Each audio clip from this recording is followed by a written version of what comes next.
And as I mentioned on that earlier occasion, analysis to a very large extent is an anamnesis. It's a remembering of what has gone before.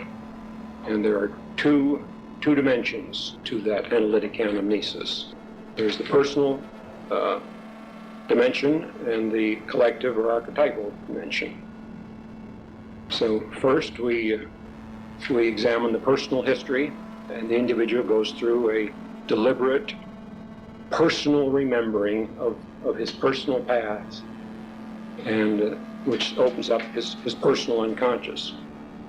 Then if he's meant to proceed deeper, then his dreams lead him beyond that into the collective dimension of the anamnesis, which involves an archetypal, historical remembering, first of all, of his family, his ancestral background, his tribe, his nation, and then the archetypal level of humanity as a whole, and finally he gets that deep one's origins from the universe itself.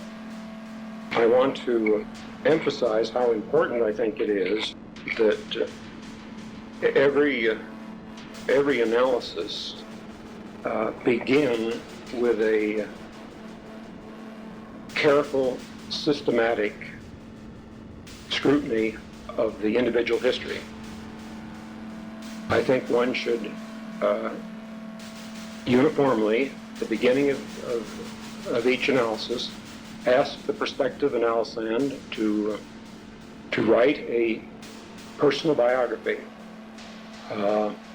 with emphasis on those aspects of their life history that have the most libido charge to them, for both positive and negative, and that one then go through that biography in some detail, and subjecting it to the analytic dialogue, so that the review becomes part of the living experience of the analysis.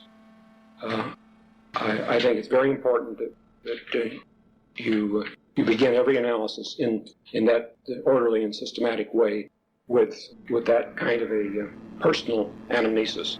It gets the analysis off the right start, rather than a meandering, you see. This procedure corresponds to the Platonic idea of anamnesis, which is usually translated recollection. As Plato says in the Phaedo, if we acquired knowledge before we were born and lost it at birth, but afterwards, by the use of our senses, regained the knowledge which we had previously possessed, would not process which we call learning really be recovering knowledge which is our own?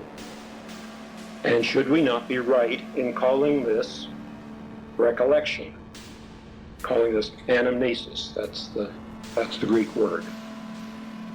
See, what Plato is saying here, to put it in a phrase, is that all cognition is recognition. All knowing is re-knowing. All knowing is remembering knowledge we once had. Now, that's not literally true as we understand our experience, but it's psychologically true in terms of the process of the exploration of the unconscious in both its personal and its archetypal layers. We were once in touch with both those layers. We knew it all once before, knew in quotation marks, but then we forgot it. And in the course of developing consciousness, even if we're not neurotic, the very process of consciousness involves a split between the ego and the unconscious. And so that the phenomenon of consciousness itself brings about a split from one's roots. And if we can remember where we came from, if we can go through that process of anamnesis, then we can recover our lost wholeness. Theme number 5. The Apostle Paul in Athens. This reference is found in paragraph 275. If Paul were alive today and should undertake to reach the ear of intelligent Londoners in Hyde Park, he could no longer content himself with quotations from Greek literature and a smattering of Jewish history. He'd have to extend himself farther afield. But the idea here that I want to elaborate a bit is the idea that comes up in the image of Paul's visit to Athens, which took place at the beginning of this eon. You see, Paul was in the process of introducing to the ancient world a new world view. And something analogous is taking place now at the beginning of the next eon. Jungian psychology has the task of introducing to the world a new world view. And so the experience of Paul in Athens, which Jung alludes to several places in his works, is relevant as a kind of traditional pattern of a recurrent issue. When he was in Athens, Paul gave a speech before the Council of the Areopagus, and this is described in the 17th chapter of Acts. And he starts out by saying, "Men of Athens, I've seen for myself how extremely scrupulous you are in all religious matters, because I noticed as I strolled around admiring your sacred monuments that you had an altar inscribed to an unknown God. Well, the God whom I proclaim is in fact the one whom you already worship without knowing it." You see, he slips right in to the established standpoint. And then farther down in this speech, he also quotes a Greek poet that's stated that we are all God's children, and he made use of that passage too. See, this image of Paul preaching to the Athenians is a traditional pattern indicating how to proceed for the introduction of a new level of consciousness to the world. It must be done by relating the new insights to the traditional ideas of the past. Jung puts it very clearly in volume 14, Mysterion, in paragraph 521, when he says, "Any renewal not deeply rooted in the best spiritual tradition is ephemeral. Any renewal not deeply rooted in the best spiritual tradition is ephemeral.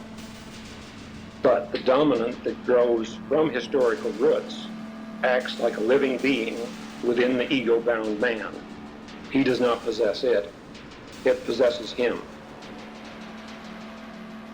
You see, if you reflect on this remark, you'll realize that Jung is here describing his modus operandi. This is the basic principle on which he writes his books. That's why they're so full of amplification and traditional imagery that is being presented and seen in a new way in the light of depth psychology. But he knows that unless the psychological insights that he is presenting are rooted in the best spiritual tradition of the past, they're ephemeral. They won't survive. And Paul's method in talking to the Athenians is the same method then that Jung is using in a much more sophisticated way in his works. Because Jungian psychology today is in an analogous position to Christianity, what Christianity was 2,000 years ago. And that means that it must relate itself to the traditional imagery that it is destined to replace. And as part of that process, alchemical symbolism is particularly helpful because it provides a bridge between the traditional Christian dogmatic images and the modern scientific mind. That's one reason that Jung found it so very helpful for his purposes.